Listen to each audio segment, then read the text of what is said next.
আমরা যারা রাজনৈতিক কর্মী আমরা কিছুটা হলেও সমাজে প্রাপ্ত। আমাদের মানুষ ভাবেন সংস্কৃতিবিহীন একটা সম্পূর্ণ ভিন্ন জগতে, ভিন্ন চরিত্রে। তো যখন জিতেন্দ্র আমাকে একটা হোয়াটসঅ্যাপে আমন্ত্রণ পত্র পাঠালেন, ওনার সঙ্গে আমার দীর্ঘদিনের পরিচয় নয়।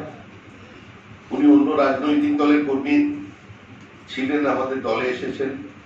উনি একজন প্রতিষ্ঠিত রাজনীতিবিদ, তাকে দীর্ঘদিন ধরে আমি চিনি, কিন্তু ব্যক্তিগত পরিচয় ছিল না।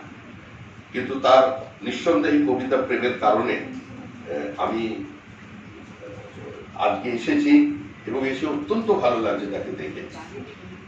দেখুন, আমি তো কোনো আবৃত্তিকার নই, কবিতা পড়ি, একটা ছোটখাটো কবিতা পড়ি, ছোটবেলা থেকেই পড়ি। আমার প্রিয় কবি শক্তি চট্টোপাধ্যায়ের একটা কবিতা বলার আমি চেষ্টা করছি, ওনারা মাফ করবেন। যখন বৃষ্টি নামলো,